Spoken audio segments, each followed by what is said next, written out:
David Brewster here in a new episode of Chordplay. This is Power Chords, and if you search around on my channel, you'll find lots of Chordplay episodes devoted to different guitarists and bands, and different genres and decades of music as well. And if you search even deeper, you'll find episodes devoted to different types of chords, haunted chords and dreamy chords and stuff like that. But I thought about it and I thought, I haven't really attacked power chords yet. And this is essential. I mean, power chords are everywhere in rock and metal and blues and country and tons of different styles of music. And it's almost like table salt. It's so commonly used and out there.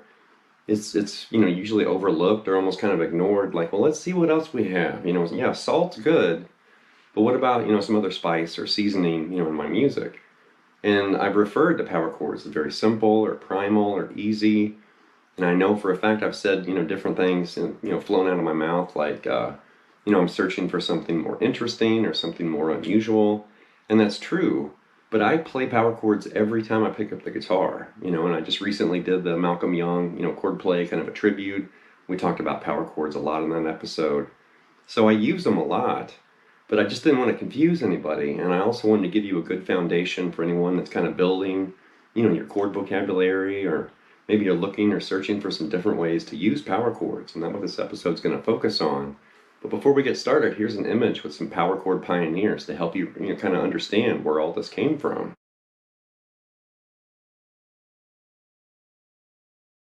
Mainly because we're not talking about a guitarist or a specific band, we can just dive right in. But before we do that, I wanted to flash this image showing the album covers, featuring the bands and albums where I pulled some of the examples and ideas in this lesson. In my original idea, I was just going to demonstrate chords and kind of use like some generic riffs or whatever, and I thought, no, I'm going to use real music, and then through the real music and examples, I'm teaching you the concepts and things that I wanted to show. So I'm going to use real music and real bands and Van Halen and whatever, but also supply you with the educational side too.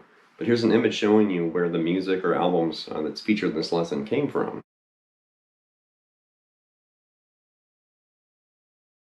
The first thing we're going to hit here are some power chord mutations. That way you can see a single power chord and kind of understand the construction, and then we're going to kind of modify it and change it up. So I'm going to be in the key of E, just to keep everything very simple. E is the easy key, but we're going to basically play a two-note E5 right here, and we're just playing the note E and B. So the name of that chord, E5, is giving you a clue. We're in the key of E, which is the E letter, and then we're also playing the fifth of E, which is B. So E5 is an E power chord, and it can live right here. Just two notes.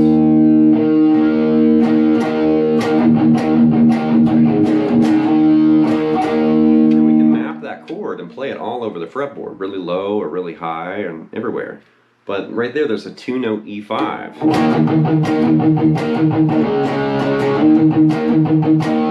Now if we add basically another E right there, the 9th fret on the G, now we're playing a three-note E5. So the notes there are E, B, E.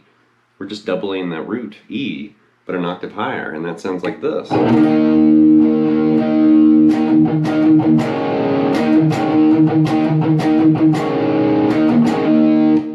Doing there, I'm just moving from E to D in some different ways, just to kind of change the sound of that single chord. But there was the two-note E, or two-note E5, and then the three-note E5 right there. Now, we can also modify this and play a stacked power chord. And what we're going to do is we're going to go back to that two-note E5 right there. And what I want you to do is now grab a B on the low E string there on the 7th fret. So now the notes are B, E, B. And that's what I nickname or call a stacked power chord.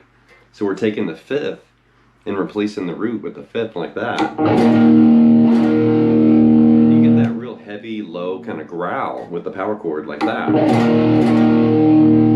And then we can replace and kind of add that higher E in there and now make a 4-note stacked power chord. I call those super stacks, because you got B, E, B, E, 4 notes stacked, and it's a super stack like that. This huge mammoth kind of sound right there. So we had the 2-note, 3-note, the stacked, and the super stack.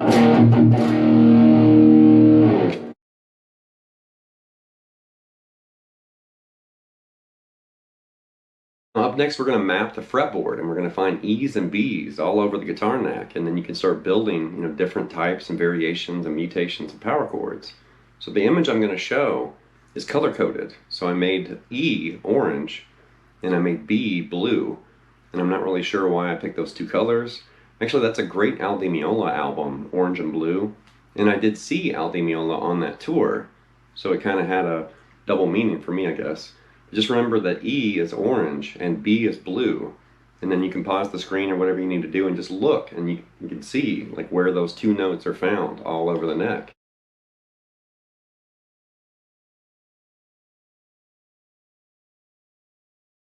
So to help you get started with your journey of finding where E5 is all over the fretboard, mapped, I'm going to give you a few pointers here and just help you get started. So there's a two-note E5 right there. If we play the low E open and then fret B on the second fret on the A string, very common two-note E5 here. Add an additional E, to make it a three-note voicing right there. We could do the really common Pete Townsend version. Play a cowboy E major chord, but just mute the G string. And you're going to also use the B and the high E open. So that's, basically E, B, E, B, E, and we're not using the G string right there. So it's a combo of open strings and fretted notes. We could do a big kind of stretch E5 like this. It's kind of a good warm-up chord. It's also a good chord to check your tuning, even though you don't have the high E in there, but you do have 5 of the 6 strings at play. Go back up to where we were earlier right there. We had the 2-note, the 3-note, the stacked, and the super stack. You could also do an E5 like this. And we're really just playing that 3-note voicing and then opening up the low E, the B, and the high E. There's a giant E power chord right there. And then you can use that diagram or any other diagram like that, and you can continue mapping, E5. You could do it way up here like Tony Iommi, or down here somewhere. It's just really important to see, where those two notes live, and then you can start pairing them up together and building power chords. The opening, that's the underrated She by the band Kiss, and I'm definitely thinking of the Alive version. I love Alive and Alive 2, too. But it's a great example of the power chords. Very simple. I'm a sucker for Kiss. Right, Ace?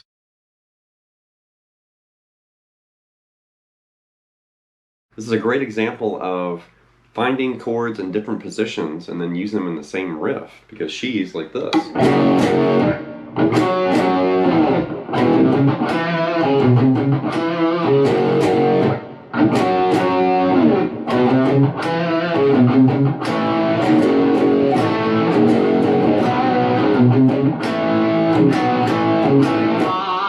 Something like that. So it starts with this low G, bang on that, and then transport yourself up here and play a high G5. Make sure that's a G5 and not G major. So G5 here to G5 right there. You slide that off and you got the single note riff. And then do it again.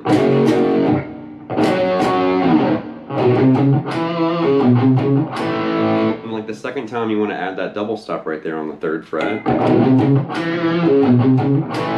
Then you hear, then you're doing that double stop again after that G power chord. And then you're going to do the power chord again, and then you're going to slightly smear or bend this 5th fret double stop right there. And then you're basically doing so you're doing that kind of G blues walk up, and you're doing this kind of kind of rhythmically offset, something like that. So very simple, but definitely Paul Stanley and Ace Frehley back in the day, they taught everybody how to play those riffs, because Kiss exploded and showed all these young punks how to play rock and how to play power chords. Next up is Sweet Leaf from Black Sabbath. That's on Master of Reality. And technically Tony Iommi is tuned down 1.5 steps. So his low E string is actually tuned down to a D flat or a C sharp. So it's way down there. And She by Kiss was actually tuned down 1/2 step. So I'm still tuned down 1/2 step for this one. But I am going to demonstrate this in the proper tuning in just a second. But I didn't want to lose anybody simply by just using a different tuning. So I'm still tuned down the half step, and now we're talking about Sabbath.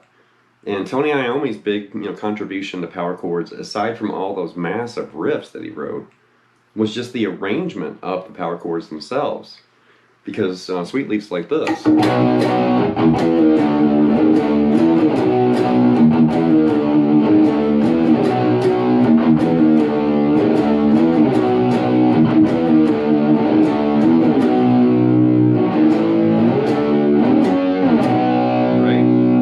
It's notoriously known that Iommi moved his power chords to incorporate mainly the low E string, because in his mind he thought, well, it's a bigger string, it's going to have a bigger, heavier tone, and he's right, and I'm going to demonstrate that.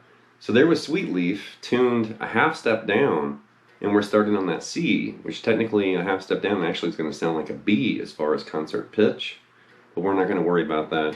Just pretend like it's a C, even though the pitch isn't quite C. But right there you're doing this, and you're moving all the way up to the 13th fret there, and then moving down chromatically, that F, E, the E flat, and then E flat back to F,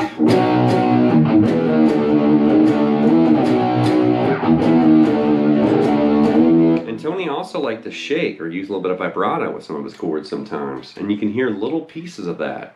It's not a lot. It's just like a little wiggle or kind of a shake on some of the chords. Definitely hearing on that E flat just a little bit. And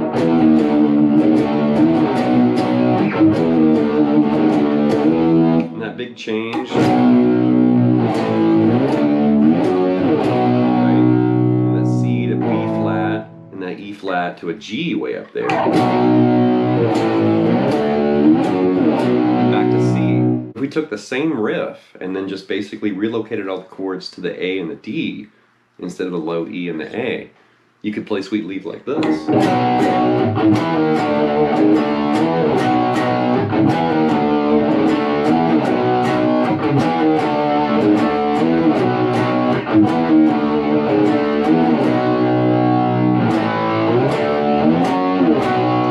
Exact same riff, technically the same pitch, but it does noticeably sound different here compared to here. And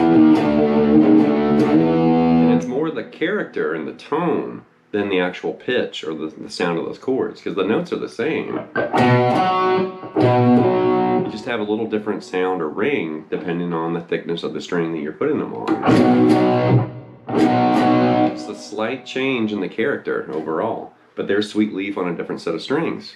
We could do it again, and we could stack them. We could use the stacked power chords we looked at near the beginning, and you could play a super heavy version of Sweet Leaf like this.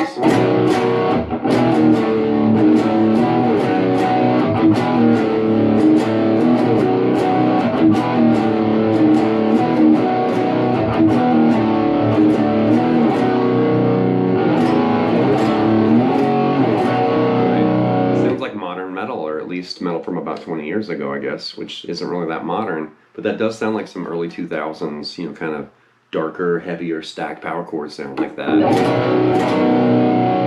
And as far as how Sweet Leaf sounds and the tuning it was recorded in, here's Sweet Leaf again, but now I'm tuned down 1.5 steps. So my low E is a C sharp or a D flat, in the exact same sequence of chords.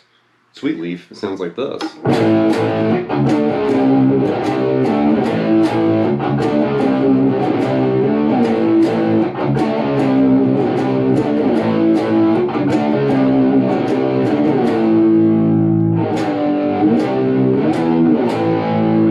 Noticeably very different when it's detuned and growling and heavier, and definitely Sabbath, and Tony Iommi was a pioneer of these detuned tunings that literally would take over hard rock and metal, decades and decades later, which is really cool. Okay, up next we have Space Truckin' from Deep Purple from the Machine Head album, and I love Blackmore and Deep Purple for sure. I posted this on my Facebook page the other day, and we're just rocking out with this hopelessly.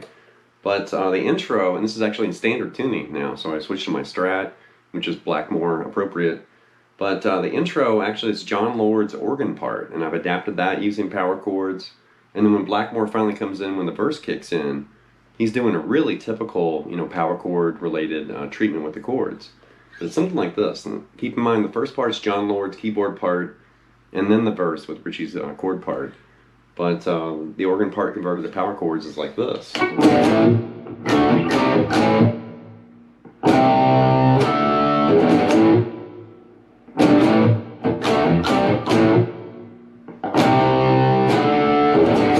And the verse.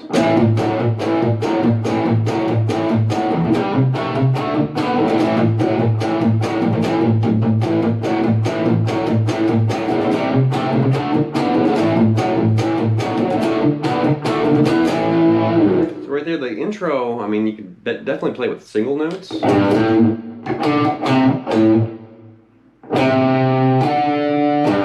that G to A, and then you're kind of doing this D, C to A. And then C to D. And then G to A again. And you can convert those to power chords. They sound, kind of fatter or thicker.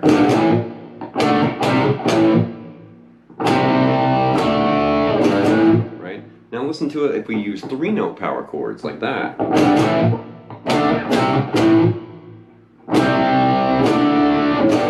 Sounds a little bigger. Now what if we do stacked power chords on the D and the C like this?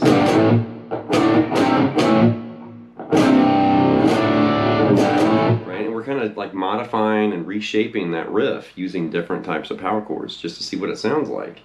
And this is something you want to do when you get creative. If you learn space trucking, play the song, and then play with the song. Like change it around a little bit and see what happens. And then as far as Richie's part, we're doing that really common, boogie blues kind of thing. So he's going from A5 to an A6, changing that E note to F sharp on the A string. And he's doing that really crisp, kind of brisk riff like this. He's not letting it ring, it's just kind of like, staccato or whatever right there. And then do kind of a quick change C to D, doing the same thing. C5, C6, D5, D6. And then right back to A5, A6. And then do it all again.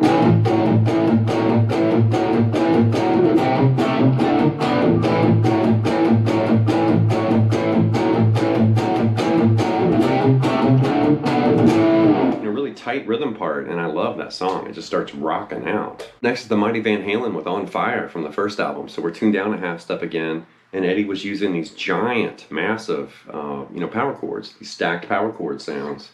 And the intro to On Fire is like this.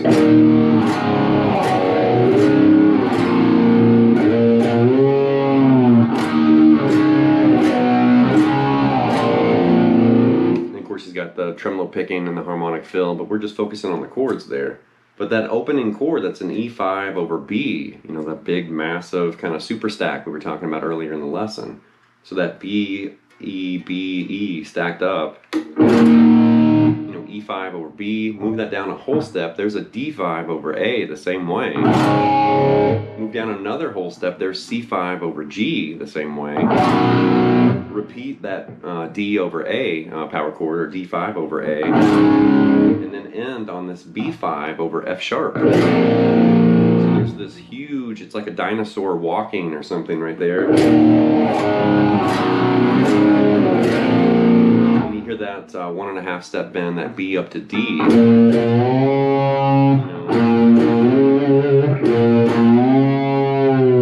It's like a whale call or a whale song or whatever. And then do it again, but scale those power chords down just E5, D5 to C5.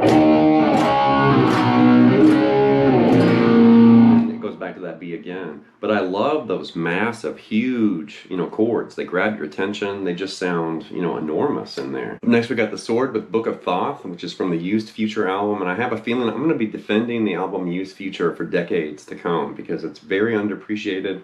A lot of the Sword fans kind of turn their back on that album. I love that. It's like one of my favorite Sword albums. But killer riff, and they're basically kind of slightly bending some of the power chords in this riff. To something like this.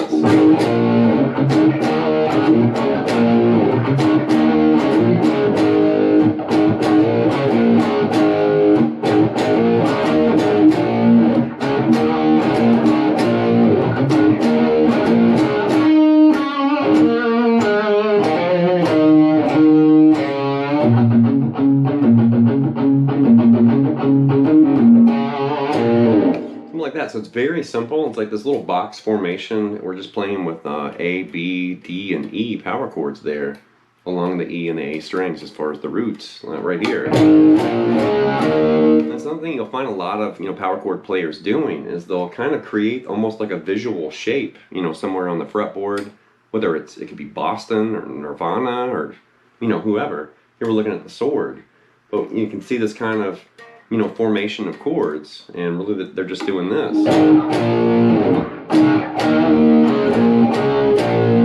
And that slight bend was on the E right there. And it's really just creating, kind of a change in pitch. It's not really bending to an exact pitch or to another note.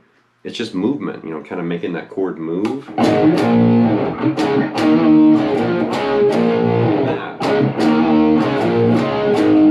You're ending on that A right there.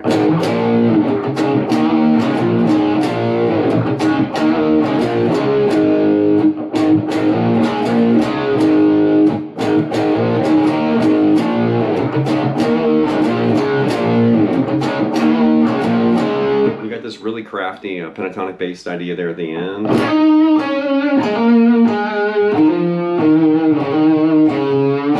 It goes into like the verse riff right there. I really like that song. It's very simple, but it's kind of showing you how you can kind of create, a basic riff that's rocking out, and also those kind of smeared, power chord bends too. All right, last but not least is the mighty Metallica with The Thing That Should Not Be for Master of Puppets, and we're in standard tuning, but we're in drop D now, so just tune your low E string down to D. But I wanted to include this not only for the drop D tuning, but just some of these kind of mutant twists that they add to the chords here. And it starts with that quieter part like this. And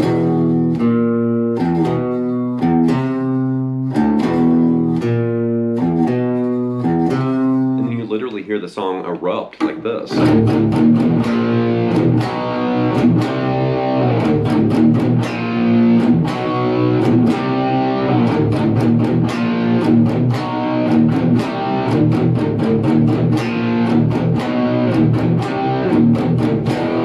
That's super heavy. It sounds like the soundtrack for a shark attack or something. It's just, like dinosaurs walking again or something.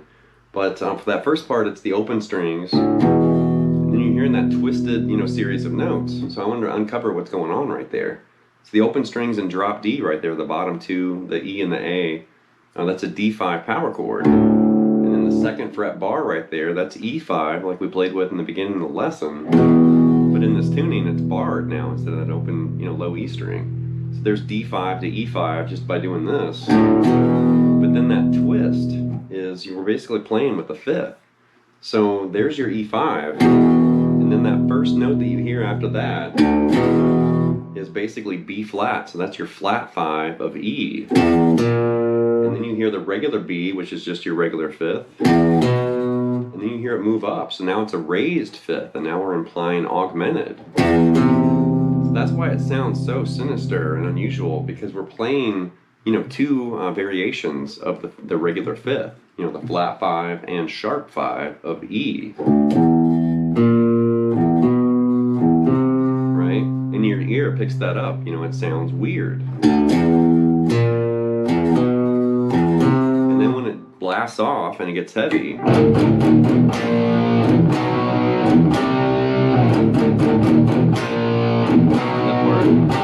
it's basically mimicking the same thing, but you're literally palm muting and really being aggressive with this part. And that's literally, a couple D5 power chords, heavily palm muted, and then D sharp to E right there. And then you're grabbing that B flat power chord right here. Grab that, E5 power chord with the single finger there, and then a B5 power chord here, back to that single finger E5, and then you're reaching up and grabbing that C power chord right there. And every time you grab either the lower E5 or this walk up, at the beginning of the riff, that's when you're going to add the palm mute like this. And then when you play the chord, let it ring, and then palm mute, and then chord, let it ring, palm mute, and then chord, let it ring. And that's the secret for getting that riff to sound right.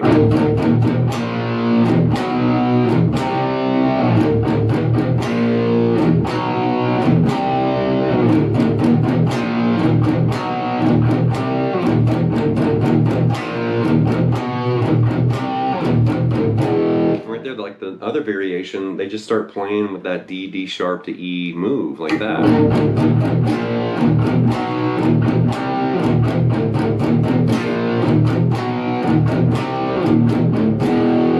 And right there, it's really just D sharp to E once it gets going like that.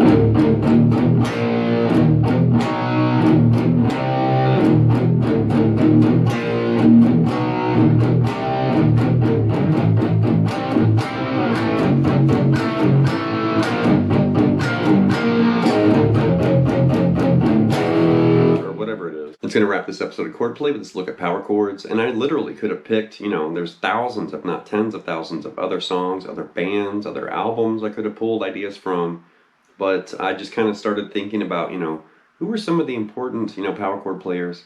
I didn't even get to Led Zeppelin or Jimmy Page, and there's tons and tons of stuff I left out, so don't feel that this is a complete lesson, but I did hit, Sabbath and Deep Purple and some Kiss, and of course Van Halen and Metallica. And I just kind of snuck, the Sword in there too because I wanted to. But power chords are everywhere, and until you really understand their construction, maybe the layout of, how you can find them on the fretboard, there's certain areas of this very common, chord that you might be missing out on, or maybe not really, completing that full picture or spectrum of your options or ideas using power chords. So anyway, leave some feedback and comments. Please subscribe to Night Lessons, and I'll be back before you know with more content and material. Thank you.